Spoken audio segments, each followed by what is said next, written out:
ప్రేక్షకులకు నమస్కారం. ఫిబ్రవరి 17, 18 తేదీల్లో అంటే శనివారం, ఆదివారం senior stock market analyst either Ramakrishna గారు స్టాక్ మార్కెట్ ఇన్వెస్ట్మెంట్స్ పై ఎడ్యుకేటివ్ వెబినార్ కండక్ట్ చేయబోతున్నారు.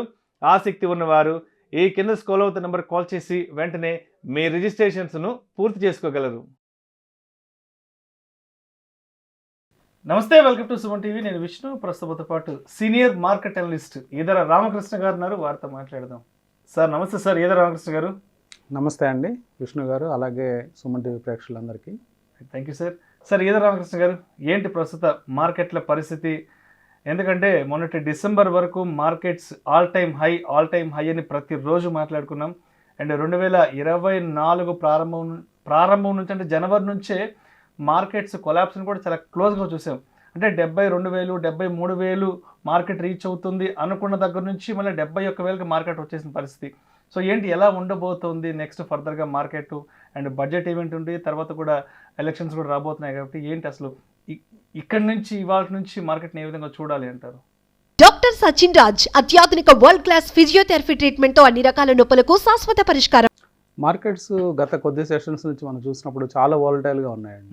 ముఖ్యంగా ఎప్పుడైతే హెచ్డిఎఫ్సి రిజల్ట్స్ వచ్చాయో, రిజల్ట్స్ ఒక డిసప్పాయింట్మెంట్ అని భావించారు. అంటే యాక్చువల్ రిజల్ట్స్ బాగున్నాయి, ప్రాఫిట్ గ్రోత్ కానీ అన్ని బ్యాంక్స్ మంచి రిజల్ట్సే ఇచ్చాయి. మీరు అబ్జర్వ్ చేసినట్లయితే కొత్త ఇన్వెస్టర్స్కి చిన్న కన్ఫ్యూజన్ ఉంటుంది. ఎట్లాంటిదంటే రిజల్ట్స్ బాగుంటే షేర్లు పెరుగుతాయి, రిజల్ట్స్ బాగాలేకపోతే షేర్లు తగ్గుతాయి అని అనుకుంటుంటారు. కానీ మీరు అబ్జర్వ్ చేస్తే బాగలేని ఇన్ఫోసిస్ రిజల్ట్స్ వల్ల 7% ఇన్ఫోసిస్ పెరగడం చూసాం. ఇన్ఫోసిస్ రిజల్ట్స్ బాగాలేదు రియల్గా. అలాగే హెచ్డిఎఫ్సి రిజల్ట్స్ బాగున్నాయి కానీ పడిపోయింది. ఇది కొంత కన్ఫ్యూజింగ్ గురి చేస్తూ ఉంటుంది కొత్తగా వచ్చిన ఇన్వెస్టర్స్ అనేది. దీనికి కారణాలు కనుక మీరు చూస్తే, మార్కెట్ ఎప్పుడు ఫ్యూచర్ చూస్తూ ఉంటుంది. అంటే భవిష్యత్తులో ఎలా ఉండబోతుంది కంపెనీని బట్టి ఇప్పుడు వాల్యుయేషన్స్ ఇవ్వడం జరుగుతుందండి. సో ఇప్పుడు వాల్యుయేషన్స్ ప్రకారం మనం చూస్తే భవిష్యత్తులో HDFC bank growth point of వ్యూలో ఇబ్బంది పడే అవకాశాలు ఉన్నాయని వాళ్ళు భావించడం జరిగిందండి. పర్టికులర్గా ఎఫ్ఐస్ భారీ ఎత్తున సెల్లింగ్ చేయడం జరిగింది. మనం అమెరికన్ డిపాజిటరీ రిసీట్స్లో కనుక చూసినట్లయితే ఆ రోజు రిజల్ట్స్ వచ్చిన నైట్ 9% కొలాప్స్ అవడం, తర్వాత నెక్స్ట్ డే కూడా 9% కొలాప్స్ అవడం మనం చూసాం. కానీ మన మార్కెట్లో అది తర్వాత కంటిన్యూగా ఇక్కడ కూడా కొలాప్స్ అవడం చూసాం. సో మొత్తం మీద హెచ్డిఎఫ్సి బ్యాంక్ మీద డౌన్ గ్రేడ్స్ మొదలైనవి. అంటే భవిష్యత్తులో మెయిన్గా అక్కడ ఏం జరిగిందంటే డిపాజిట్స్ అనేవి డిపాజిట్స్లో గ్రోత్ కనిపించడం లేదు. అంటే ఎక్కువ మంది ఇన్వెస్టర్స్, అంటే ఎక్కువ మంది కస్టమర్స్ స్టాక్ మార్కెట్ వైపు మొగ్గు చూపించడం, ఇంట్రెస్ట్ రేట్స్ బాగా తక్కువగా ఉండటం ఇండియాలో ప్రస్తుతం, కేవలం 6% బ్యాంకుల నుంచి రావడం, ఇలాంటి కారణాల చేత ఎక్కువ మంది డిపాజిట్స్ వేయడానికి మొగ్గు చూపించడం లేదు. బ్యాంక్లో క్యాష్ ఖాళీగా ఉంచడానికి మొగ్గు చూపించడం లేదు. ఎందుకంటే మీరు ఏ అసెట్ క్లాస్ తీసుకున్నా కానీ, గోల్డ్ కానీ, రియల్ ఎస్టేట్ కానీ, స్టాక్ మార్కెట్స్ కానీ అన్నీ కూడా 2023లో అద్భుతంగా రాణించాయి. అలాంటి సందర్భాల్లో డిపాజిట్స్ అనేది సాధారణంగా తగ్గటం మామూలే.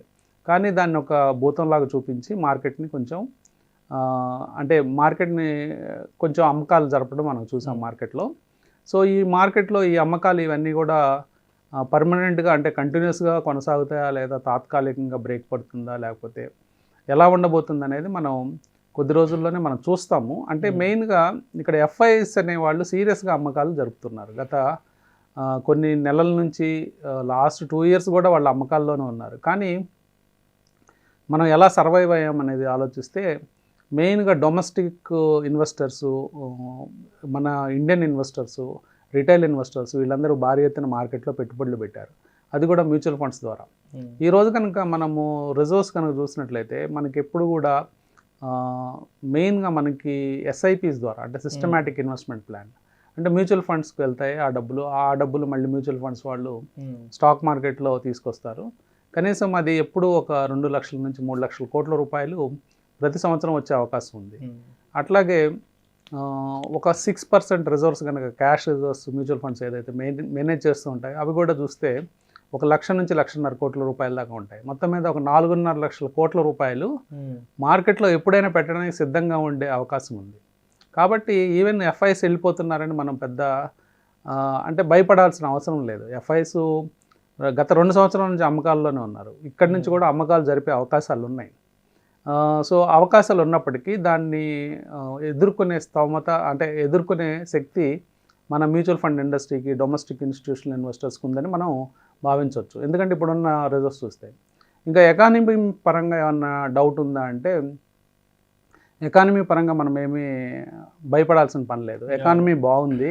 రాబోయే సంవత్సరాల్లో దాదాపుగా 7% గ్రోత్, జీడిపి గ్రోత్ అనేది కనిపిస్తుందని మన అన్ని అంచనాలు, అంటే పెద్ద పెద్ద బ్రోకింగ్ సంస్థలు, రేటింగ్ ఏజెన్సీస్ అని చెప్పడం జరిగింది. అట్లాగే ఆర్బీఐ ఒక రిపోర్ట్ కూడా అదే చెప్తుంది, 7% గ్రోత్ స్టడీగా ఉండే అవకాశం ఉంది. అట్లాగే ఇన్ఫ్లేషన్ 4.5 దగ్గర కట్టడి చేస్తామని కూడా నమ్మకంగా చెప్తున్నారు. సో కాబట్టి భవిష్యత్తులో గ్రోత్కి వచ్చిన ఇబ్బంది ఏమి లేదు.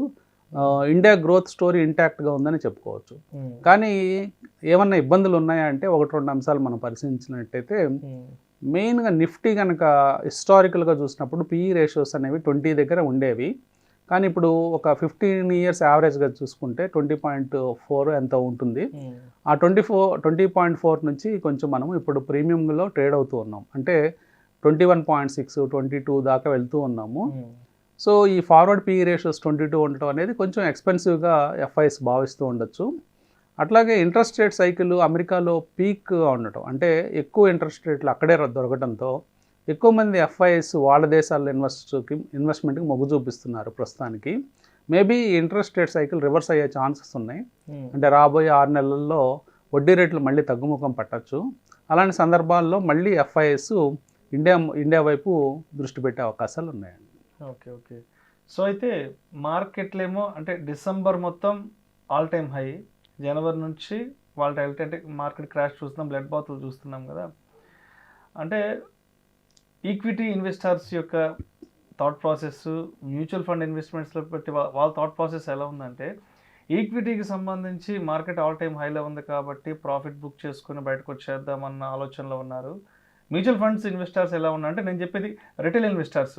సో వీళ్ళ ఆలోచన ఎలా ఉందంటే, మార్కెట్ ఆల్ టైమ్ హైకి వెళ్తుంది కదా, రిడెంప్షన్ చేసుకొని బయటకు వచ్చేద్దామన్న ఆలోచనలో ఉన్నారు. మరి ఇటు ఈక్విటీ ఇన్వెస్టర్స్కి, ఇటు మ్యూచువల్ ఫండ్ ఇన్వెస్టర్స్ అనేవాళ్ళు మార్కెట్ ఆల్ టైమ్ హైలో ఉన్నప్పుడు ఎటువంటి డెసిషన్ మేకింగ్ తీసుకోవాలి, అదేవిధంగా మార్కెట్ కొంత ఫాల్ జరుగుతున్నప్పుడు ఎటువంటి ఆలోచనలో ఉండాలి అంటారు అసలు? ఇన్వెస్టర్స్ అనే వాళ్ళు ముఖ్యంగా షార్ట్ టర్మ్ ఆలోచించారంటే ఇబ్బంది పడే అవకాశాలు ఉంటాయి. మార్కెట్ ఎప్పుడు షార్ట్ టర్మ్ ఇన్వెస్టర్స్కి ఎప్పుడు డబ్బులు ఇవ్వదు. అట్లాగే స్కేర్డ్ మనీకి కూడా డబ్బు ఇవ్వదు.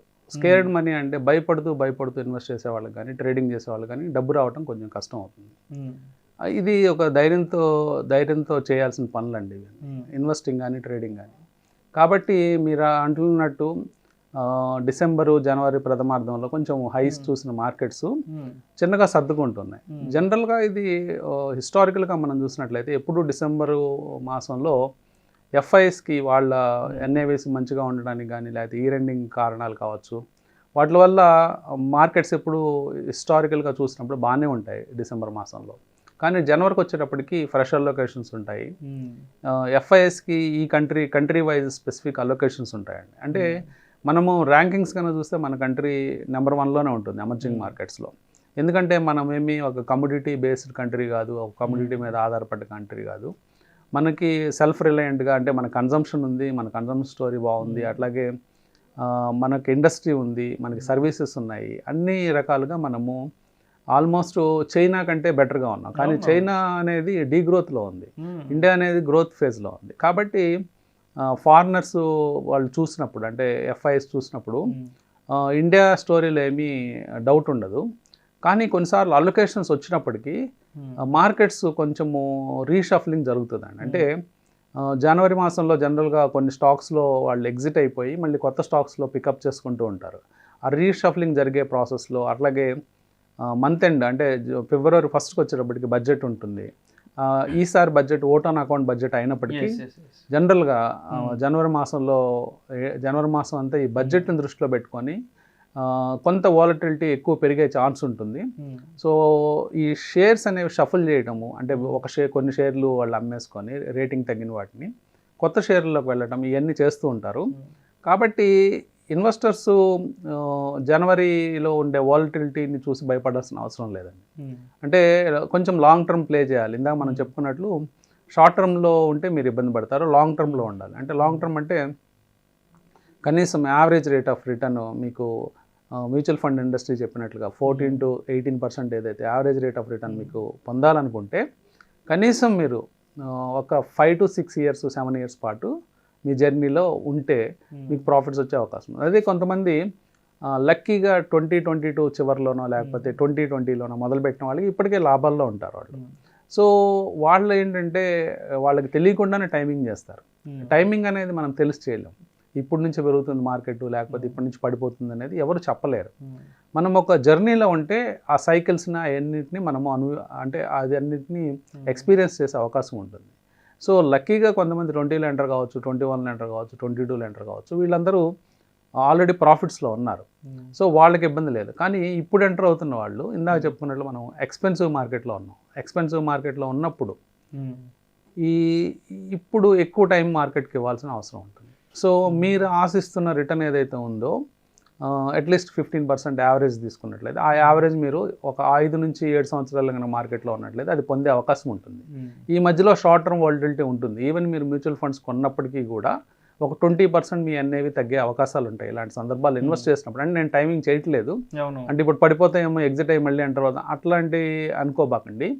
మీ లాంగ్ టర్మ్ ఫండ్స్ని మాత్రం మీరు కమిట్ చేసినట్లయితే మార్కెట్తో కనీసం 5 to 7 years ఉండమని చెప్తాను. Thank you so much Eedara Ramakrishna garu. Thank you అండి. ప్రస్తుతం మార్కెట్లు ఎలా ఉన్నాయి అండ్ రాబోయే ఈవెంట్స్కి మార్కెట్ ఎలా రియాక్ట్ అవుతుంది అనే అంశం గురించి చాలా క్రిస్టల్ క్లియర్గా మన ప్రేక్షకులకు మీ విశ్లేషణ తెలియజేశారు. Thank you so much sir.